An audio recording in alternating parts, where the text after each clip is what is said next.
Welcome back to A Seat at the Table. This episode, A Room to Breathe. I was at the community meeting last night. A circle of chairs, everyone tired, frustrated.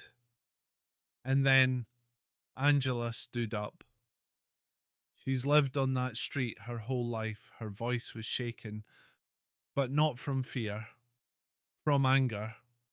She said, "Since that place opened, the Thistle, there's been more folk hanging about, more needles. It's like our bit of the city was just written off." And I nodded, because I get it. I really do. But I told her, "Angela, the Thistle's only been open for 6 months. It didn't bring the problem. It's just the first place that's trying to deal with it properly, safely." She didn't flinch. "It's encouraging it," she said. "A place to shoot up? Really? What kind of message is that?" So I answered her with the truth. The message is, we care if you live. That's it. I told her no one walks into a drug consumption room for the first time and thinks, this is a fun idea. They're already in it. Deep.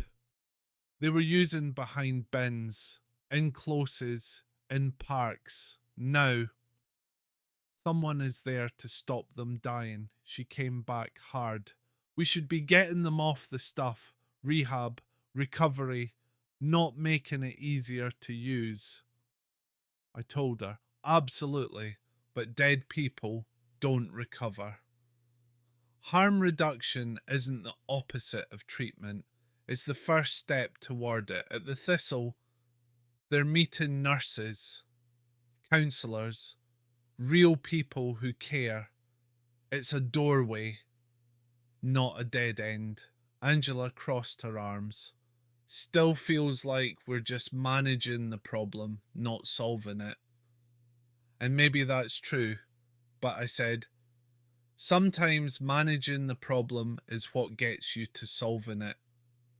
I told her about Portugal, about Switzerland, decades of data, fewer overdoses, fewer infections, more people in treatment, less street crime, more dignity.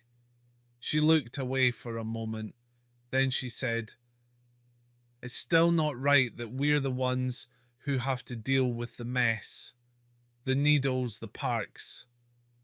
And she was right. I told her so.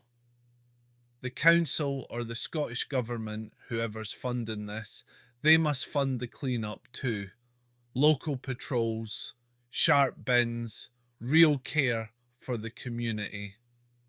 Because saving lives shouldn't mean sacrificing neighbourhoods. That's not fair. And it's not necessary.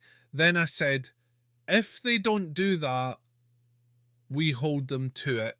But we don't scrap the only thing that's working just because it's hard. There was a long pause, and then Angela sat back down and said, all right, you've made your case, but I'll be watching. And I smiled. Good, I said. That's what we need. Accountability, not hostility. Because this isn't about winning an argument, it's about keeping people alive long enough to heal and making sure the place they live feels like home again.